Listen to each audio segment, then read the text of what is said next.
안녕하세요. 비트가 알고 싶다의 예림이입니다. 조금 늦은 감이 있긴 하지만 혹시라도 못 보신 분들 위해서 그래도 올려볼까 합니다. 요즘 SEC와 리플랩스의 소송이 아주 핫 이슈잖아요. 그래서 2월 22일에 열렸던 SEC와 리플의 프리트라이얼에 대해서 얘기해 볼까 합니다. 일단 프리트라이얼은 사전 재판이기 때문에 충분한 증거가 모여지면 본 재판 전에 열리게 되죠. 이 프리트라이얼이 뭐 언론인이나 법조계 인사가 아니어도 일반인도 참석할 수 있다는 재판이었는데요.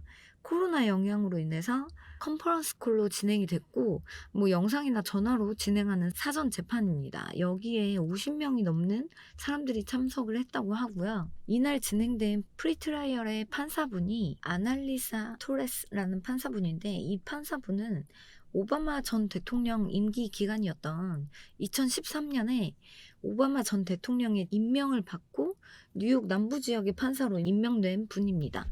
60대 초반의 여성분이시고, 모든 재판이 그렇겠지만 판사의 생각도 중요하죠. 어디 한쪽으로 치우치거나 이런 생각을 갖고 있다고 하더라도 뭐 그걸 드러내면 안 되고, 단어 선택에 있어서도 신중해야 되죠. 중립을 지켜야 하는데, 이분이 SEC에서 많이 사용하는 디지털 에셋이라는 단어랑 리플사에서 자주 사용하는 크립토커런시라는 단어를 같이 사용하면서 중립적인 태도로 임했다고 하는데요.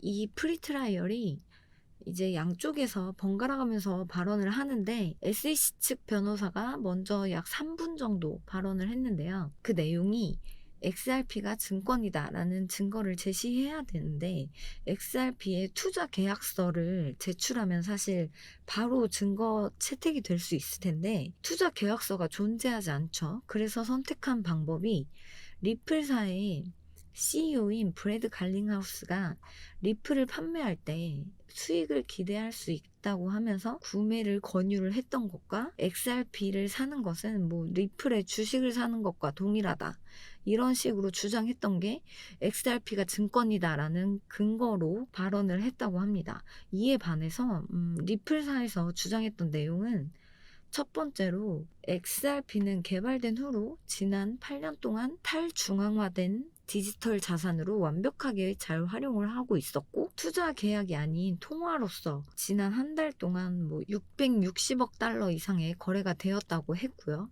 컨퍼런스 콜로 진행이 돼서 녹음되거나 전문을 보여드릴 수는 없지만 살짝 읽어드리면, Contract as we know in our preliminary statement in our heads. 우리 손에 있는 예비 진술서에 나와 있는 것처럼 not an investment. 투자 계약이 아니다.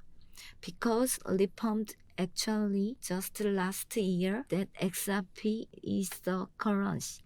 실제로 작년에 XRP가 통화라는 것을 재확인했기 때문에, 그러니까 실제로 작년에 XRP가 통화라는 것을 재확인했기 때문에 투자 계약이 아니다라고 주장을 했고요. 두 번째로 XRP 측에서 주장을 했던 내용이, XRP는 증권이 아니다라는 증거로 영국과 싱가포르 등 뭐 다른 나라에서 이미 크립토커런시로 인정을 받았고, 증권 감독기구와 이미 거래되고 있다는 것을 얘기를 하면서 이제 핀센이라는 기관에 대한 얘기를 했죠.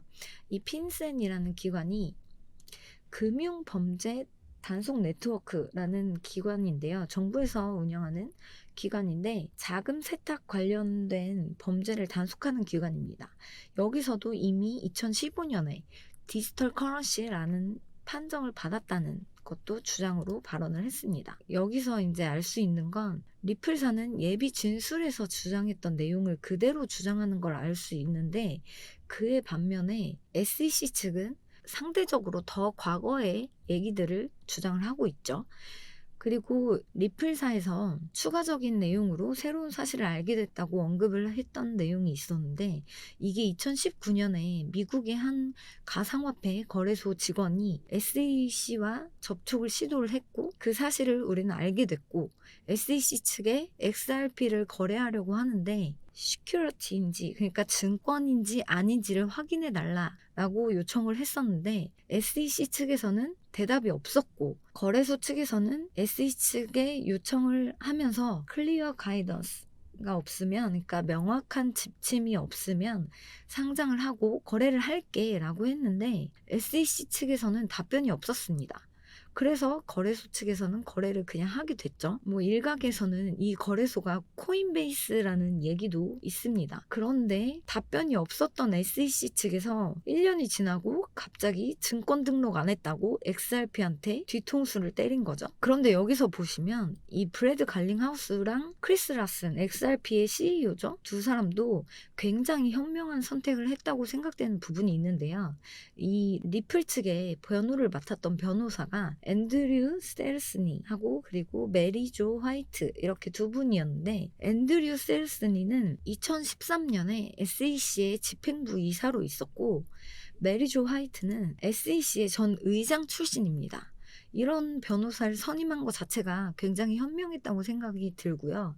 이 메리조 화이트 변호사가 뭐 SEC의 리플 소송으로 인해서 투자자를 보호해야 될 SEC가 투자자를 손해보게 했다고 SEC의 소송 자체를 비난을 했었죠. XRP의 시가총액이 $150 이상이 사라졌다면서 투자자들이 손해를 보게 된 것에 대해서 비판을 했었습니다. 다시 이제 프리트라이얼에 대해서 얘기를 해보자면, 리플사에서는 텔레그램과 킥의 SEC 소송에 관한 얘기도 언급을 했다고 합니다. 그 내용이 텔레그램이나 킥 같은 경우에는 풀링 오브 프로스 또는 풀링 오브 인베스트먼트라고 하죠. ICO를 뜻하는 건데, 텔레그램과 킥은 ICO가 있었지만 리플 측은 ICO를 통해서 거래가 되지 않았다는 것을 주장을 했습니다. 결국에 텔레그램과 킥 쪽은 SEC와 소송에서 패소하고 벌금을 내고 디지털 자산 발행이 중단됐었죠.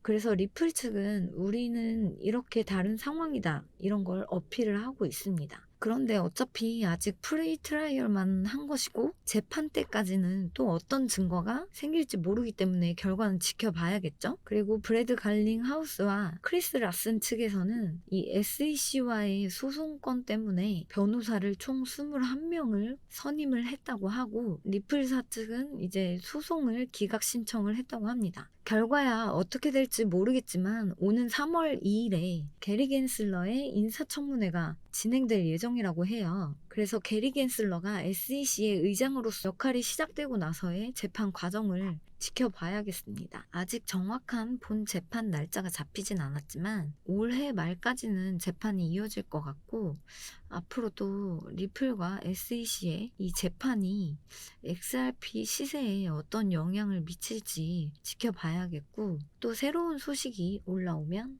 다시 찾아뵙도록 하겠습니다. 오늘 준비한 소식은 여기까지였고요. 지금까지 비트가 알고 싶다의 예림이었습니다.